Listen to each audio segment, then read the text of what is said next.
Hello, everybody. A warm welcome to the Wine with Jimmy channel. Delighted that you could stop by. And as always, welcome, welcome, welcome. This is a series here for the WSET Level 4 Diploma. So a lot of my videos on this channel are designed to help those of you studying the world of wine so you get better comprehension for it and you can get into your exams with more confidence to smash them out of the park. Welcome here to a series on Campania. We're in southern Italy. This is Campania, series 1 of 5. And Campania is split into 7 parts. This is part 2 on the climate, grape growing, and geology. This part is a free video as well as 1 and 3. Parts 4 through to 7 are only available on my e-learning portal. That's over at winewithjimmy.com. If you have any comments, questions, or concerns, pop them in the comments section below this video. Make sure you click like because you'll help us, and make sure you click subscribe because you get weekly updates from this channel.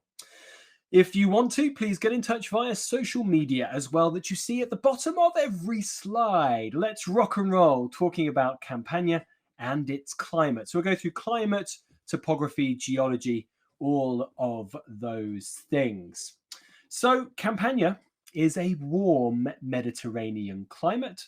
Many of the varieties that we find, and a lot of them native autochthonous varieties, are late ripening and very well suited to these conditions.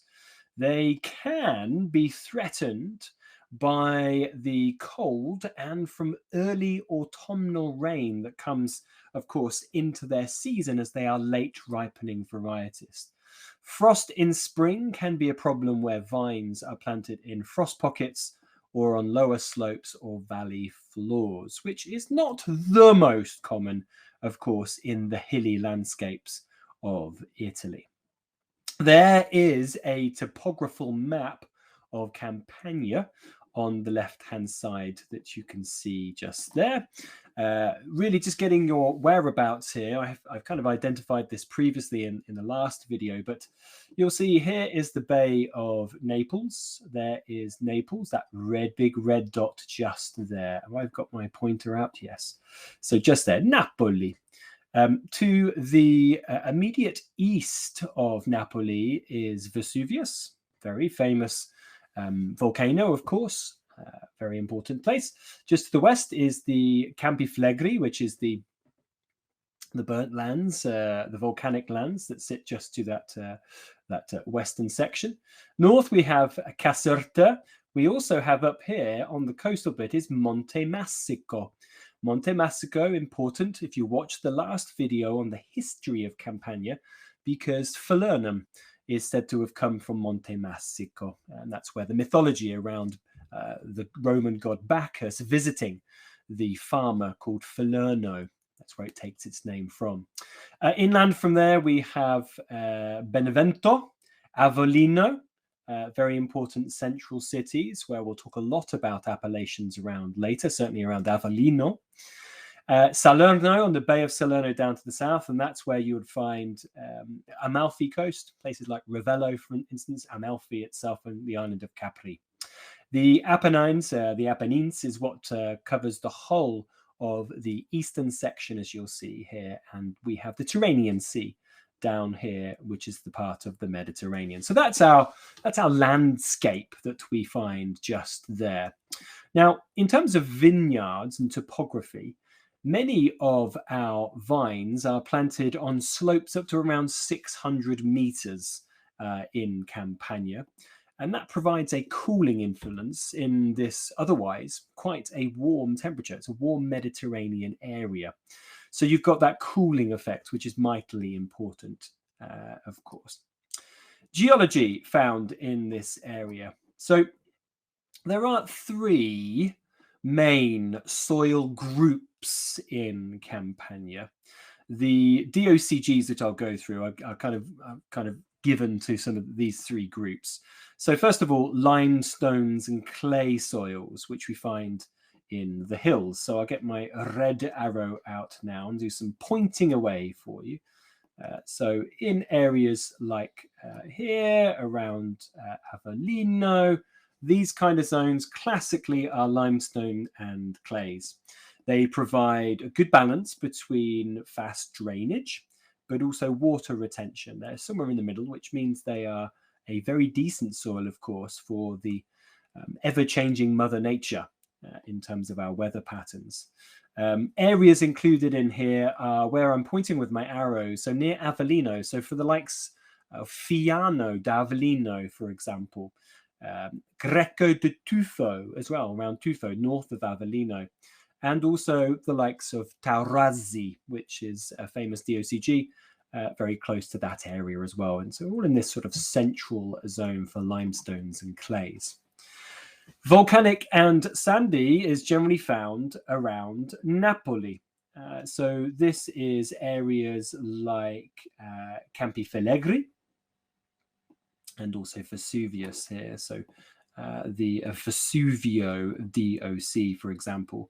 Campi Flegrei is famous for things like tuff, pumice, and sandy kind of ashy soils, typically very fast draining.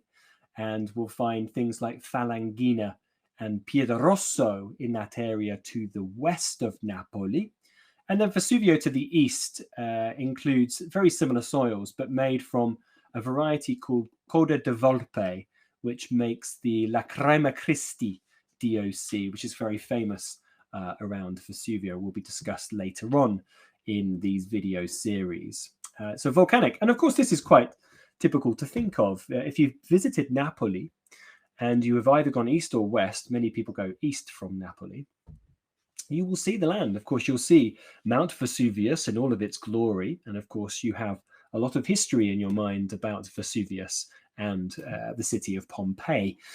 Campi Flegrei, beautiful, wonderful ducts and vents that spew out steam, hot steam from the ground. It's a very mythical landscape, which the Romans used to hold very dear to their hearts because they found it very, very mythical in its landscape. So volcanic soils, just to sort of reiterate, for a long time, for millennia, Campania's geological evolution has been very much characterized by strong volcanic activity that has completely shaped the formation of the land. The areas surrounding the volcanoes have volcanic soils that are formed directly by lava or by things like lapilli, which is a softer soil, pumice, ash, or tuff, as we've got down there, but also other rocks and boulders, pyroclastic materials, which are expelled from volcanic activity.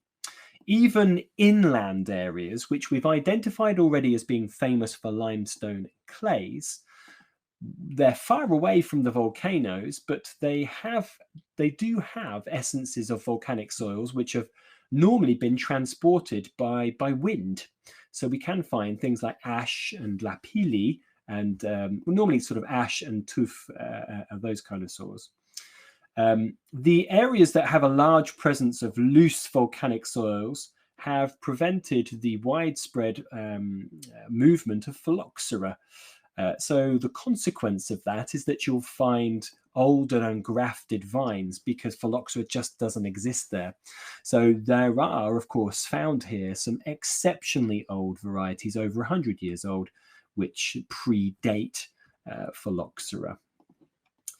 And our final soils here are the alluvial sediments, found mainly between sort of Napoli, Caserta, and Benevento, and classically are found in some of the larger denominations, things like Sannio DOC, Beneventano IGP as well. So I can get my little arrow out here. So, you know, these kind of plain areas, as you can see, generally making more voluminous production for the mainstay. Okay, so that actually brings me to a conclusion for this video looking at climate, at topography and geology of this landscape. I do hope that you've enjoyed your little video. Please do join me for part 3 on Aglianico and the appellations which are important to this very, very traditional and important variety, black variety found here in Campania. So that's part 3. If you do have any comments, questions, or concerns, please do get in touch. You can do so by commenting on this video below. Make sure you click like. That helps us. And make sure you click subscribe. That helps you with regular updates. And please use social media if you want to capture any of your revision sessions. We always like to see those.